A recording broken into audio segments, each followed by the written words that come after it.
हमें आज आपको पास्ट टेंस पढ़ाना है, जिसमें हमने प्रेजेंट आपको पढ़ा दिया है। ठीक है।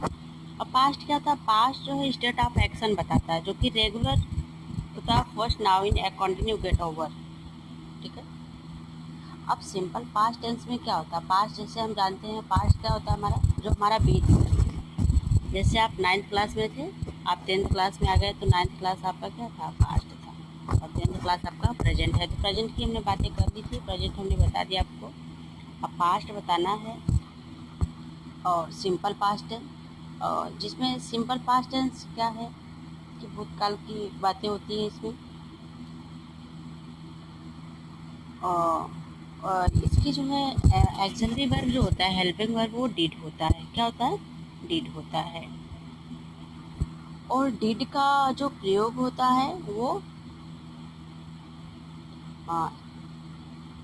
एक ही सहायक क्रिया है इसमें, डिड, जो कि हर जगह मतलब वेरी सिंपल है। Simple past tense is very simple tense. अब बस इसमें एक चीज़ का ख्याल रखना है कि जब आप अफर्मेटिव सेंटेंस में पढ़ेंगे, अफर्मेटिव सेंटेंस पढ़ेंगे, तो उसमें वर्ब जो है वो सेकेंड फॉर्म में यूज होगा। वर्ब जो है हमने लिखा है यहाँ पे, एक फिनिट वर्ब जो है वो सेकेंड फॉर्म में यूज होगा, चाहे वो सिंगुलर में हो चाहे प्लूरल में हो। जैसे ही वेंट टू स्कूल, ठीक है, या फिर आई वेंट टू स्कूल, फिर या वी वेंट टू स्कूल। ठीक है। तो सिंगुलर और प्लूरल दोनों के संग अफर्मेटिव सेंटेंस में वर्ब जो हमारा होगा वो सेकेंड फॉर्म यूज होगा। ठीक है। और वाज वेयर हैड भी यूज होता है, वो अलग बातें हैं सिंगुलर प्लूरल के हिसाब से। जैसे होता है कि आई वाच्ड ए मूवी, मैंने मूवी देखा, मतलब मूवी देख लिया है उसने, काम समाप्त हो गया। आई वाच्ड मूवी। ठीक है। आई वाच्ड मूवी स्टडी। और इसमें हमने बताया कि हेल्पिंग वर्ब जो होता है वो आपका डिड होता है। अब डिड का प्रयोग हम निगेटिव सेंटेंस में करेंगे, जैसे वह स्कूल नहीं गया, वह स्कूल नहीं गया, तो क्या हो जाएगा? वह की इंग्लिश ही हो जाएगी, he did not go to school, he did not go to school. या फिर she did not teach you, she did not teach you, वह तुम्हें नहीं पढ़ाई, she did not teach you. और कुछ बच्चों को प्रॉब्लम होती है कि हम प्रयोग कैसे करें, डिड कहाँ लगाएंगे। देखिए, पहले आप सब्जेक्ट यूज करेंगे, उसके बाद हेल्पिंग वर्ब, देन नेट नॉट, एंड उसके बाद टीच। टीच क्या है? एक वर्ब है। ठीक है, एक वर्ब है, मेन वर्ब, उसके बाद ऑब्जेक्ट हमने यूज किया है। इसको मेंशन करने में प्रॉब्लम होती है बच्चों को, तो आप पहले आप सब्जेक्ट लिखेंगे, उसके बाद सहायक क्रिया हेल्पिंग वर्ब, उसके बाद नॉट का प्रयोग करेंगे, देन वर्ब। क्योंकि आप सिंपल, अगर आपको नकारात्मक वाक्य जो होता है, निगेटिव सेंटेंस करने में प्रॉब्लम होती है, तो पहले आप उसको सिंपल बना लीजिए। जब सिंपल बना लेंगे तो आपको निगेटिव आसानी से कर लेंगे। जैसे सी डिड नॉट टीच यू, अगर इसका हम सिंपल वाक्य बनाएंगे तो क्या हो जाएगा? She teaches you, she teaches you, she teaches you. Teaches क्यों होगा? क्योंकि सी इज सिंगुलर नंबर है ना, सी इज सिंगुलर नाउन, तो इसलिए हम एस का यूज करेंगे। तो हम सब्जेक्ट, अब यहाँ पे सी था, सी के बाद सहायक क्रिया हुआ है, उसके बाद नॉट हुआ है, वर्ब हमारा टीच था, टीच के बीच में नॉट यूज हुआ, उसके बाद हमारा ऑब्जेक्ट है। ओके, तो अब नेक्स्ट हम आगे बढ़ते हैं। जैसे she has blue eyes, she has blue eyes, उसकी आंखें कैसी है? ब्लू। देखिए, सी हैज, यहाँ पे हैज का प्रयोग, हैड का प्रयोग है ना। यू आर ए स्टूडेंट, तुम स्टूडेंट हो, ये एक प्रयोग है।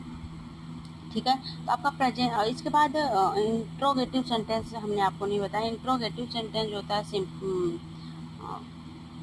पास्ट का, इंट्रोगेटिव जो सेंटेंस होता है, इंट्रोगेटिव सेंटेंस में जो होता है उसमें आप देखिए, इंट्रोगेटिव जो सेंटेंस होता है,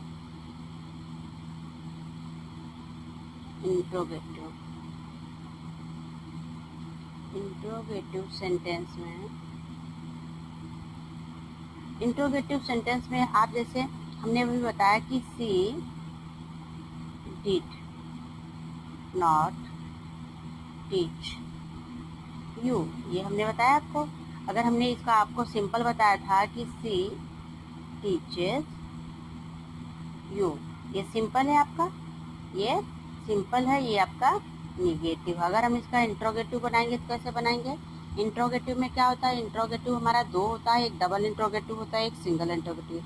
तो सिंगल इंट्रोगेटिव होता है वो हेल्पिंग वर्ब पहले यूज करते हैं, जो डबल होता है वो फैमिली ग्रुप होता है, जो वाई वाट वेयर विन लगा करके यूज करते हैं। तो पहला हमारा क्या हो जाएगा? सिंगल इंट्रोगेटिव में हो जाएगा डिड पहले यूज करेंगे, हेल्पिंग वर्ब पहले, उसके बाद subject. Did she teaches you, ठीक है। अगर डबल इंट्रोगेटिव करेंगे तो ये डिड मतलब क्या आगे आ गया, क्या तुम्हें पढ़ाता। अगर वो बोल दिया जाए कि वह तुम्हें क्या पढ़ाती है, वह तुम्हें क्या पढ़ाती है, तो क्या हो जाएगा? व्हाट, उसके बाद helping what did, sorry D यहाँ पे स्मॉल लेटर भी होगा, what did C.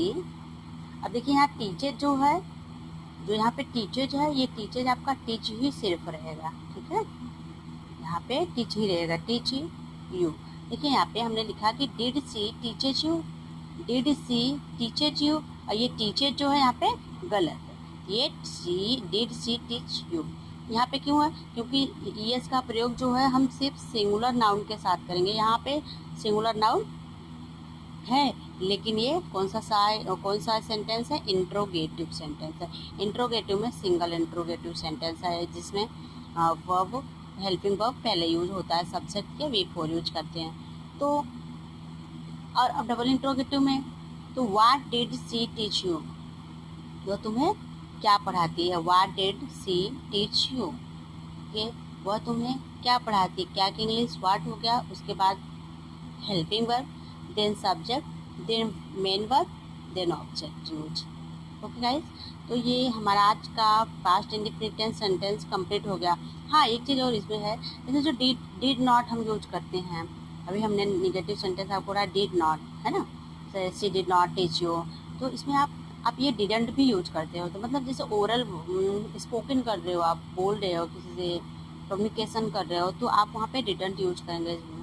Beautiful sentence को बना देता है, और लिखने में आप डिड नॉट का प्रयोग करिए। अब हम सिंपल फ्यूचर इंडिफिनिट पढ़ेंगे। सिंपल फ्यूचर इंडिफिनिट आप जानते हैं कि इसमें आकाशवाणी कह लीजिए कि भविष्य की बातें की जाती हैं, जिसमें use of will and shall, shell will use in simple future indefinite. तो इसकी कंडीशन क्या होती है? पहले हम कंडीशन पढ़ेंगे। इसकी कंडीशन क्या होती है? स्थिति आई वी के संग विल लगेगा, always will use with I we, okay. Will का यूज हमेशा आई वी के साथ होगा। बच्चे गलती कर देते हैं, आई के संग शैल लगाते रहते हैं, लेकिन नहीं, आई वी के साथ विल लगेगा, बाकी जो इंस्टॉल होते हैं वो शैल, ठीक है।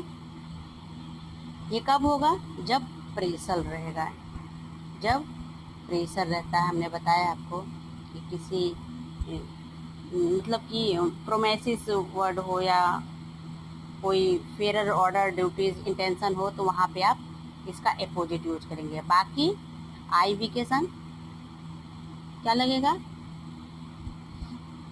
आई वी के संग